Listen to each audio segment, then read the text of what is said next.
Hey everybody, this is Dr. Patrice Buckner Jackson, but y'all call me PBJ, and I am so excited today. I am so excited that I have the opportunity to introduce you all to my daddy.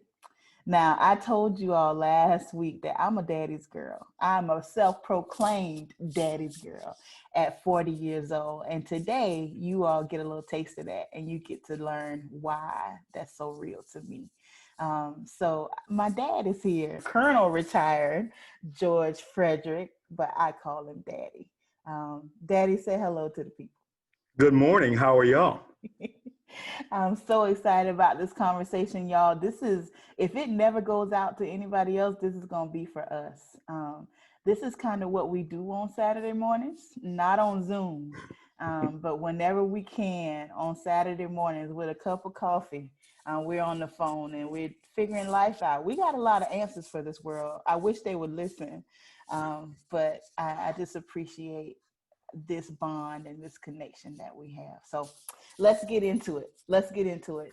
So Daddy, first of all, I do not have a list of all of your accomplishments, okay?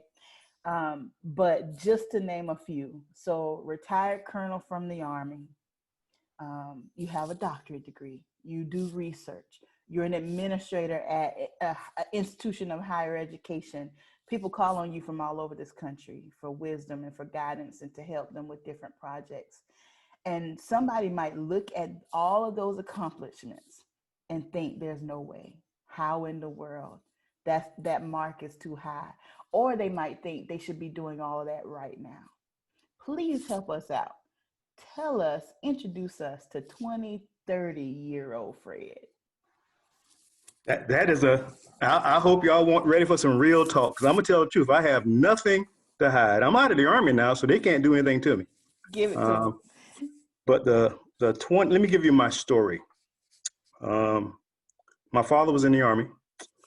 My mother and my father divorced, and I moved back to rural South Carolina, Fairfax, South Carolina, from Fort Bragg, North Carolina.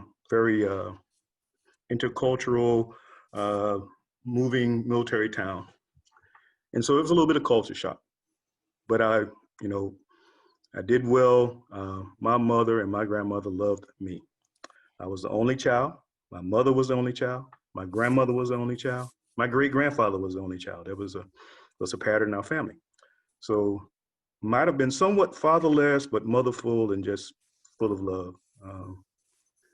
Did well in high school, did the leadership things, a little bit of athletics, was going to West Point. SAT score was too low. So they sent me a note and told me to go to the Citadel for a year and then transfer in later on. So I attempted that, but at that time in history, either the Citadel was wrong or I was wrong. Probably both of us were wrong. So after a brief stint there, I left and I went back home, embarrassed, tail between my legs, because boy from the country is supposed to do well. And I think I worked in a textile mill for about a semester, and I said, okay, I'm going to get the Black experience. I'm going to Morehouse. So here I go to Morehouse College, Atlanta, Georgia. No one told me there was an all-girls school next door named Spelman. No one told me that could not be my major. Oh boy. No one told me that there was this place named the Underground that I probably shouldn't spend most of my life at. So I remember my father and I had a great relationship. I remember writing him a letter, and I said, no man, no fun, your son. And in his words, and this was letters, he wrote back, too bad, I'm sad, your so-and-so dad grew up. And about that time, I found out that my oldest daughter, my first daughter, was on the way. So I made me an appointment with a guy called a drill sergeant. And I went to the Army basic training. And prior to that, out of control is all I can say. Out of control, strayed away from the morals, the values, the faith that I was taught. Just lost my mind. Lucky, blessed to even survive it. The military helped. Met my bride there. Got out. Got married. In my 20s, finished a college education, went back in the Army as an officer. And by the time I turned 30, I had 3 children with the 4th one on the way.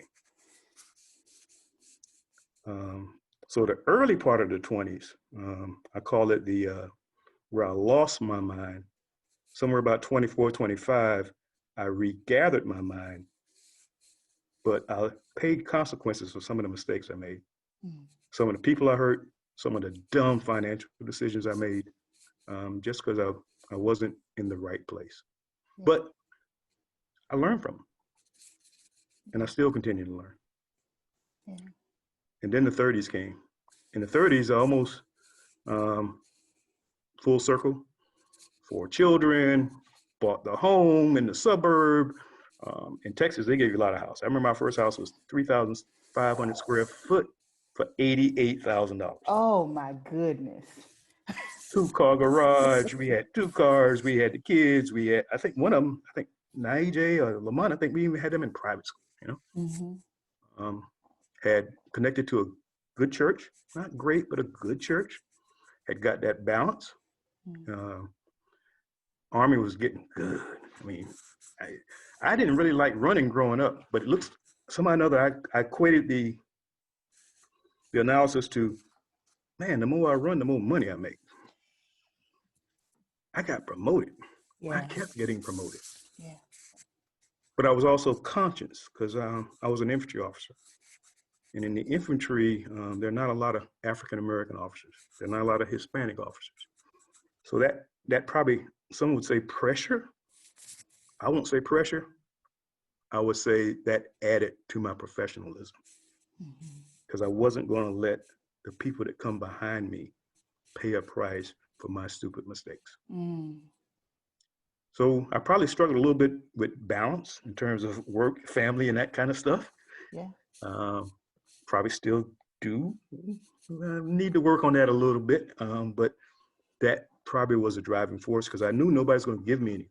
And anything I earned, I had to work probably twice as hard to be equal. Yeah. And I took that on. Now, I didn't want to complain about it. I knew people complain about it. Well, you can sit over here and complain, or you can do something about it. Yeah. And I decided to do something about it. Yeah. So the 30s, I think, got connected to some great churches. Oh, Hampton Roads and Pastor Barber. And I mean, gosh, it was just a good time in our lives. Yeah, 4 children, they get a little crazy every once in a while, but that's okay. Just like I did. You just stay consistent and things will work out in the end. Mm-hmm. Yeah. There's this thread of faith that you are talking about that in different, when you start to turn things around, you mention it as balance. Yes. And throughout the journey, you've identified some faith leaders that have helped. Talk to me a little bit more about what that means to you and why that thread of faith is so important. As I sit and look at it this morning, I smile every day. You smile every day. Yeah. But you and I both know there have been some storms. Oh, yeah. And I've tried it the other way, go through those storms without that faith. And that was me. And I know some people like that today. Every day there's a crisis. Every month there's a crisis. I got relatives like I don't even want to talk to them. Because every time I talk to them, something's wrong. And they're not enjoying what he's already given us because of their doubt. That's right. As many people know, my wife Cassandra passed August 19, but she had a stroke February 2006. So we were in the care providing business for 16 years. And it was faith. I mean, doctor said she'd never walk, she'd never talk, she'd never do any of that stuff she did. She did it all. She did it all. She did it all. And with fire. Don't mess with her family. That's right. Yeah, that faith, and for some reason I don't know why, but in most places I've lived, one of my closest friends was always a pastor. When I moved to Statesboro, Reverend Grant Turner still is one of my great friends. I'm at a new church now, and that pastor and I are conversing quite often, and Pastor Barbara in Virginia, and Pastor Love back in Fort Benning, and I don't know what it is, but Yeah. maybe they said, maybe God says, yeah, these special people need to put some special work on that boy over there. What are the other contributing factors? What would you say throughout your life were those cornerstones, those things in addition to faith? Um, not pressure, but self motivation not to fail. Mm. I didn't want to let people down, Yeah. And my family, people tended to live long, because I was a young teenager and my great grandparents were still alive, Yeah. and Big Mama was about 85 pounds soaking wet, Yeah. but Big Mama ruled the family. Oh, yes, she Right? did. And she would tell me some things and make me promise some things Mm-hmm. that I was going to do well, I was going to do right, I was going to be a good man. Um, and I did lose my mind and forgot some of those things, but eventually I came back, Yeah, and I strive to come back now. that's right. I remember. So I had my big mama, which is daddy's great grandmother. I had my granny, which is daddy's grandmother, and I had my grandma Ozella, which is daddy's mama. I remember all of them. I spent time with all of them. I remember watching the stories, the soap operas with Big Erica. Mama. Erica Kane, that was her girl. I remember that. I remember enough, like some of those earlier memories are a little bit fuzzy, but I remember that Big Mama was a fighter. As small as she was, that she earned the name Big Mama. She ain't play no stuff. I remember that Granny was a entrepreneur. Like she sold stuff. I don't know what she was selling, but she sold stuff. I remember that. I remember grandma, and of course all my memories of grandma, but she loved hard. Oh my goodness.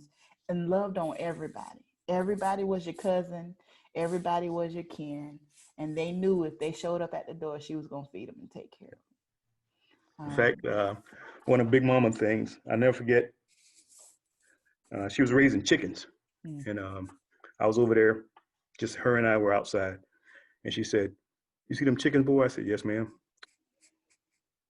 "What's the difference?" Chickens is walking around. She said, "Let me show you something. The smart chickens walk on the high ground. Mm. The dumb chickens walk on the low ground, and they get poop on their feet. Yeah. Stay on the high ground." Man. And then Grandma Angela, and I never forget her. Now, I was probably her heart. I believe it. I was probably her heart. And I couldn't have been no more than 6 or 7. And she'd say, "Come here, boy." And she'd pull up a chair and she'd be cooking. She said, "I want you to learn to cook, because you're going to be too sorry to get a good wife." I was baking cakes and pies and collard greens. And I mean, if I was big enough to stand in the chair and get over the stove, I was helping her in the kitchen. Oh, so first of all, let's just say that cooking continues. And I've been waiting on certain recipes since I was 25. Okay. When I was 20, I was told when you're 25, I'll give you the rib recipe. When I was 25, when you're 30, I'll give you the rib recipe. I am 40 and I still don't have the rib recipe. And daddy kicks people out of his kitchen when he's cooking. So I just need the people to know that the cooking continues, but I don't know how we're going to get the recipe. One day. Tell me why you do that, daddy, because you cook for the family every opportunity you get. That's just what you do. Um, Sometimes I couch it as, some guys hunt, some guys fish, some guys play golf. Um, Cooking is something I've truly, truly enjoyed.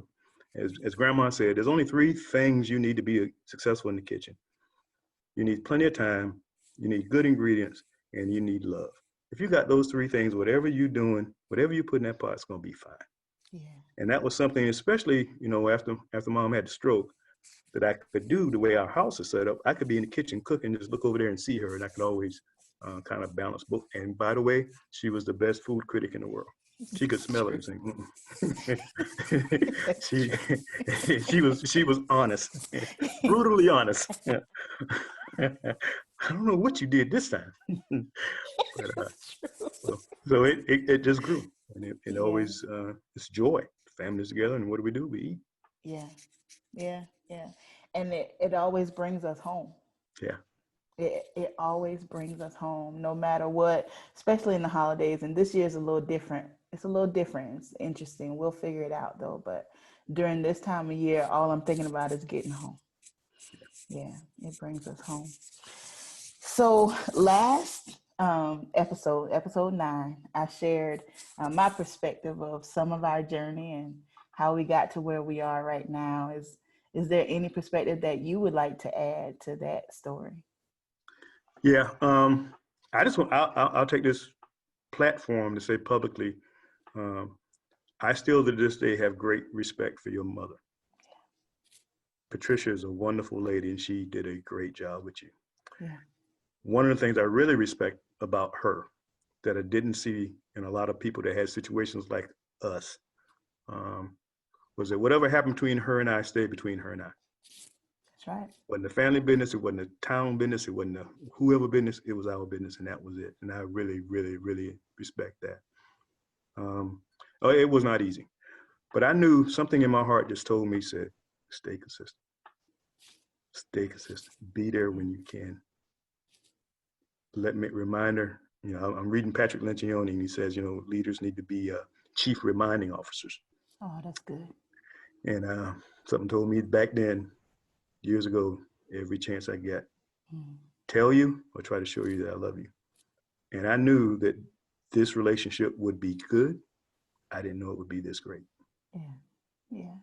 I was thinking this week, after posting the episode, one of the things that I wish I had said that I want to say now is you kept pursuing me. And at the time, I couldn't see it. As a child, I couldn't understand it. It was just so many questions. I just couldn't understand it. But now, being where I am now and looking back, you kept pursuing me. If I was at grandma's house, which I was most Saturdays, there was at least a phone call. I knew there was going to be a phone call. And if you got home, there was a connection. Um, you continued even into my early adulthood. I remember being in Texas, and you saying, hey, there's a great university here that you could work at, you could get your doctorate, why don't you think about it? And at first I was thinking, man, you got to be kidding me. I'm 26, 27 years old. I'm not trying to live with I'm not trying to live in a parent's house. But you just kept dropping the seed. Every time we talked, you kept dropping the seed. Every time, dropping the seed. And this week, as I considered that, I thought about the love of our Heavenly Father and how He continues to pursue us. Even if we're angry with Him, if we feel like He's been unfair, if we feel like He doesn't love us, that He doesn't hear us, that He's not aware of not us, aware. whatever our emotions may be because of our life circumstances, we have a Heavenly Father who continues to pursue us. And who are we that He needs to do that? He's the creator of everything. He doesn't need anything. He's not lacking anything. He pursues us for us. He pursues us for us. So I wanted to acknowledge that and thank you for being consistent and continuing to pursue me even when I wasn't trying to receive it, because I had no idea it could be this good. No, I didn't either. I knew it would be good. I didn't know it would be this great. Yeah, I yeah. remember your look on your face when I said, one day you're going to be a preacher. I think he was going to get out of the car. I was wondering if you remember that Oh, I conversation. remember that. I remember that. We were in Virginia. Yeah, we were. We We were in were. Virginia. I Yeah. never forgot that. And at that point, I was like, okay, he's going a little bit too far now. Like this is a good moment, but he's going off. He's going off the rails. You always tell me. You said, baby, I'm not much for the past. I don't know too much about today, but I can see the future. What do you mean when you say that? Um, it's a talent or a gift. But also as a talent or a gift, guess what? You can lose it. Mm-hmm. But I've always been blessed to just visionary see things, not a prophet or anything, Yeah, but yeah. I can see opportunities, and I can see things in a light that maybe others don't, Mm-hmm. and which then tells me, okay, here's the work that needs to be done to make that happen. Mm-hmm. That's what worked very well with Cassandra and I, prior to the stroke, because she was the today person, Yeah. and my job was to create the today Yes. of tomorrow. Yes. Um, and that was a great yin and the yang and the balance. And yeah, she'd pull me by the shirt sometimes, sit down, just enjoy the moment. But Yeah. I'm sitting there saying, okay, the moment is here because I did the right thing way back when. But That's right. um, Yeah. yeah, it's just something I work on. Yeah. It's so two things I want to say from that. First of all, with you and mom, I call my biological mama, and then I call my mama Cassandra mom or mama Cassandra. With you and mom, it was a beautiful dance.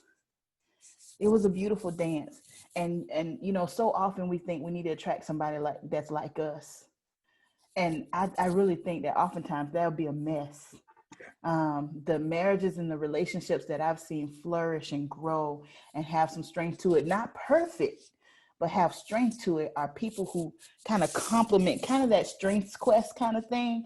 I'm this and you're that, and it makes us bump heads, but when we put it together, it's like magic. Unstoppable. Unstoppable. Unstoppable. So sometimes we push against what might be different, or if somebody doesn't completely align with our thoughts. One thing my husband Edward always tells me, he said, babe, we're not called to think alike, but we're called to think together. Because in the beginning of our marriage, I'm like, why can't you see it my way? You are wrong. That's not the answer.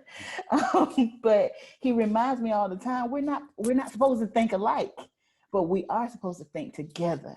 And Yes. when we bring those things together, it really is unstoppable. It really is unstoppable. Talk to me about gifts. I'm changing, going back, because you have this grasp on what you bring to the table. In a lot of our conversations, you reflect back on, this is who I am, this is what I do. You are a visionary. You are a strategic person. It makes sense that you are in infantry because you can make a plan. You can see tomorrow and you can give us steps to get there. You're very confident about who you are and what you bring. How did you get there, and how do you communicate that to people, organizations now? Yes. For whatever reasons, since high school, I've always somehow or another got involved in some kind of leadership Mm-hmm. or organizational capacity that was designed to help something or somebody. Um, and I say that to say that I don't have this thing right yet. Mm-hmm. I'm working on it day by day. And what I've really learned, and I've said this to cadets for many years, leadership is not a light switch. Yeah. You just can't turn it on and turn it off. It has to stay on. And then, when the bulb burns out or gets dim, those people that work with you and for you and around you, they'll understand. Mm-hmm. And they'll just pick up the torch and the light will shine brighter. But it's a gift that you just can't just, I got it. That's it. You know, Yeah. I love Simon Sinek, and what he said the other day, his vision is to create a world where people go to work each day, contribute each day, come home feeling valued and love on their families. I'm like, Mm. that's vision. Yeah. We may never get there. Yeah. But if we just try and get better and better, that's vision. Um, I'm sorry, I got into Simon. Simon says a lot of things, and I get all Go over the for it. place. I Go, love give it. me give me that question again. So how did you identify what your gifts are? Um, Um, yeah, go ahead. yeah, it was a struggle, and then some at points in my life, I wanted to be something that I wasn't. And he allowed me to go out there and fall on my face. And as Granddaddy Bill says, one of his favorite quotes is that, and it may sound chauvinistic, but he says that every man needs to be slammed on his back because when he get up, he'll walk straight. That's So what he I had to be said. slammed a few times, and And he's right. I got up and I walked straight. And then at some point, it's like, okay, this is, I surrender. This is what you want me to do. This is what you gave me, talents and gifts. I was thinking about, I listened to Les Brown. Les Brown tells a story of an elderly gentleman on his deathbed. Doctor walked out and says, nothing else we can do. Closes his eyes, and I'm probably embellishing a little bit, opens his eyes, and there are these things standing around him. And there were all his gifts and his talents. And all of them are saying, why didn't you use me? Years ago, you said you were giving me, you recognized it, but you did not use me. And the guy says, okay, can I now give you to my children? He said, no, because you never used me. They didn't see how to use me. Therefore, they can't have me. And so part of his death was all those gifts and talents went with him. And I just said, that can't be me. Yeah. I want to leave it all on the field. I'm not going to be known as the one who didn't try. Will not win every game, will not win every fight, but would darn sure compete. Yeah. So, Daddy, you have millennial children. Yes. I'm on the line. I'm teetering. I'm kind of millennial, kind of not, but my sisters and my brother definitely are. What inspires you about this generation, and also what concerns you? Yes. Sometimes your greatest strength can be your greatest weakness. Yeah. One of mine, I'll start with me, is collaboration. I'm an ESTP, whatever. I like collaboration. I like consensus, Well, sometimes because of that, things are late, or you got to do extra work and all that. What I see from my three millennials, I see a daring, a will, yeah, I can question this, and I can speak. My generation, I was a soldier. Commander said something, that was it. Yeah. You can think what you want, but you're not going to say that. And I admire that. Only thing I caution is there's still something called decent and in order. That's right. You got to earn the respect to get listened to. I was talking to one of my nephews, JR, I'm going to put you out there. JR's in Atlanta. JR graduated from a small school in Alabama. JR he is kicking it. He's an IT guy. He told me, he said, oh, I might be here 90 days and get another job right down the street, and they're going to let me work from home, whatever. That's your generation. There's nothing wrong with that. Yeah. Nothing wrong with that. But I will just tell you that be patient. I've talked to some on campus who, they're going to graduate in May 2021. In their mind, by 2023, they're going to be the CEO of a company. That just doesn't happen. And if it does, it's rare. And which means now you got to be more careful. Yeah. And I ask people to stay connected. Sometime in certain communities, we don't like to talk about money. Yep. We think big along those lines. Think about not having a mortgage at age 52. Those will give you options. Don't worry so much about your career. Your career may change. Since I've retired, I'm in my fourth job. And I'm not a millennial, okay? That stuff happens. That's okay. Yeah. Make sure that you're seeing your future and you're creating your future. You're not just letting it happen. You're getting the degrees, the certificates, saving the money, living less than your income. You're not Congress. You can't spend what you don't have. Be balanced. Stick to your faith. Because the storms are going to come. Yeah. They're going to come and they're going to go, and you're going to be getting ready for another one. But those that I've seen, and I've lived long enough to see some, high school teammate of mine, South Carolina, passed away a month ago. This kid left our high school, University of South Carolina basketball team. Wasn't happy there, transferred to University of Nebraska basketball team, Division I athlete. To my knowledge, he never finished school. Never finished school. I can't speak to why. I'm not making no excuses. I'm not blaming anybody. But we can't let books end like that. Yeah. You got to set up sights on something and go get it. Don't let people derail you. Love them from afar. We all have family members like that. We just finished reading this common read at our institution, Normal Sucks. Mm-hmm. If you get a chance, pick it up. Literally, what the author is saying is, who defined normal? What is normal? Who was those people that said a normal family is 2.5 children? Yeah. I don't know anybody like that. And, you know, I read the research on the millennials, you know, this, you're lazy, whatever. I'm sitting there saying, no, they're smart. Yeah.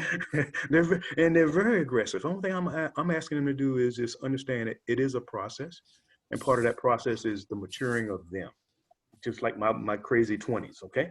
But by the end of my 20s and my 30s, I really started seeing the light. Yeah. But I had to put in some work first. I had to be humble. I had to earn the respect so that, yes, when I did say something, now people would listen to me. Yeah. Yeah. But That's it's so out good. there.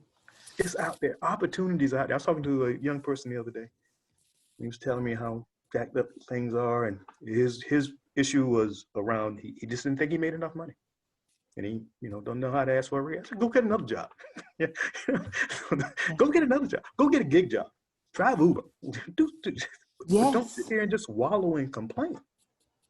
You know, you've been there 3 years and you want to make what the CEO makes. Come on, man. But we'll see what he does. Gosh, that's so good. I love when you said, don't let the book end that way. No. And when I look at your path, I see that, so you could have said, well, the Citadel didn't work out, so college is not for me. Go back to the textile plant. Yes, or Morehouse didn't work out, so college is not for me. And now you sit here as a doctor. You have a doctorate degree, and it wasn't the path. You didn't get that by 30. You didn't get that by 25. But I do believe the established path for George Fredrick's life was laid out on purpose. And all things happened as they should because you kept going. You kept going. You stayed consistent, and that you have preached that to me so much when it came to raising my daughter, when it came to leading my team, anything. You constantly tell me, baby, stay consistent. Even when tragedy hits, when we've gone through death and other things in our family, you always are the picture of consistency. Like, daddy, should we step back? You going to work? Yes, because life goes on. And we've got to keep going. I'll never forget that lesson. The first time it really hit me home about the importance of consistency was a second lieutenant. It was not in combat, but we lost a young soldier, and it was tough on me. And I remember, on behalf of a grateful nation, giving that flag to this 23-year-old wife who's holding a baby whose husband will never come back. And I had a great boss, Colonel Donald Madison. Oh my goodness. Checked on me later that day. I mean, he's a colonel. I'm a lieutenant. And we took a walk and we talked, and he says, be consistent, because your soldiers are now looking at you. And if you're all over the map, guess where they're going to be? Yeah. But if there's a question and you're not in the room, and they can answer that question because they know how you think, then you've done the right thing. Yeah. And since that day, I just tried to be consistent. Mm. I remember somebody looked at us crazy when I said, yep, at my funeral, have it 11, 12 o'clock, tell everybody go back to work. Yes. I've been blessed. I've lived a good life. I'm going to be here now 50, 60 more years, but yes, y'all go back to work. Contribute to this economy. Yeah. Yeah. Is there anything else, Daddy, that you would like to share or say? Or this is good, y'all. I get this every Saturday morning. This is what we do. Anything else? Baby, I love you. I love all of y'all. It was amazing to me. I had no brothers and sisters, and to have 4 children that are so 4 different. Where did you get that from? The milkman? I mean, where did that come from? Y'all, believe it or not, I've learned a lot from y'all. I've learned to love and respect each one of you for who God made you to be. Um, and there's nothing more important than faith, family, and then I say friends. When I say friends, that's small circle now. Yeah. That circle ain't like this here. Now I'm Yeah. talking about them real friends. Yeah, them, Yeah. them real friends. And I think that I asked the millennials to take a look at those priorities. Enjoy life. The cup is half filled. It's not half empty. Mm-hmm. Smile every day. Laugh. If you got nothing else to laugh at yourself. Yes. Make somebody smile. I don't care if it's a janitor. I don't care. Make somebody else smile. Because no matter how long we live, it ain't long enough. That's right. And people are watching you when you don't know they're watching you. So set those examples. That's not more pressure. That's what you're supposed to do. You're supposed to leave this place better than you found it. Mm. Love it. I love it.